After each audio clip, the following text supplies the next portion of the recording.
It's just gone 2,000 hours in Kathmandu, and anti-government protests continue to grip Nepal's capital city. If you're just joining us, here's the latest. Protesters have stormed Nepal's federal parliament building in Kathmandu in the last few hours, with images showing fires and smoke rising from the building. Here's where else has been impacted. This comes after the country's prime minister, KP Sharma Oli, resigned earlier today in response to the protests across the country. Oli had little choice than to step down following widening protests and no sign of public anger abating.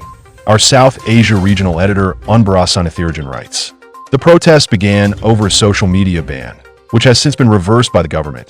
But people in Nepal are still in shock after 19 people were killed on Monday and another 2 killed during today's protests." Meanwhile, Kathmandu's Tribhuvan International Airport is entirely closed as protests continue to escalate. In Nepal's capital, Kathmandu, several locations have been targeted by anti-corruption protesters since Monday. Fires have been started and hundreds of protesters have broken into the country's parliament building. Graffiti and anti-corruption messages are being spray-painted onto the building's exterior and windows have been smashed. Here's how a reporter on the ground describes the scene.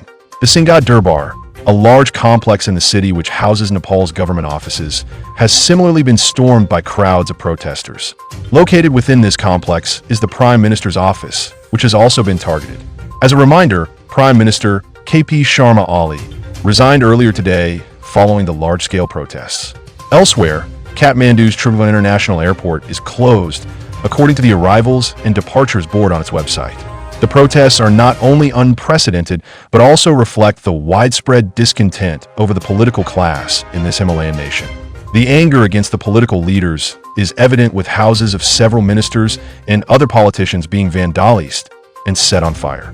Some leaders, including ministers, have reportedly taken refuge with the security forces.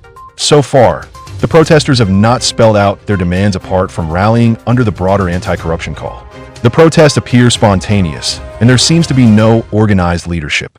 Though the Prime Minister, KP Sharma Oli, has stepped down, there's no immediate clarity on who will replace him or if any other governance structure is being proposed. With most senior politicians running for cover, there's no one in charge.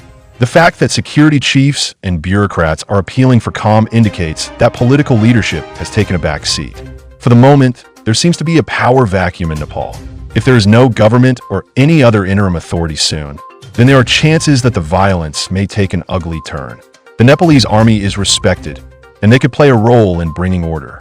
While they have fought a long civil war with the Maoists, they would be hesitant in managing law and order, which is essentially the job of police and other security agencies. But someone needs to take a lead now. Unlike the uprisings in Bangladesh and Sri Lanka, here people seem to be unhappy with all the political class and for their mismanagement of the country over the decades. Nepal has had 14 prime ministers since 2008, when the Maoist rebels joined the mainstream and the country became a republic. The continuous political jockeying for power, with parties shifting alliances, has disappointed many, particularly the youth. In the absence of any leadership or authority, what's going to happen in Nepal is going to be anyone's guess. The priority now is to restore order.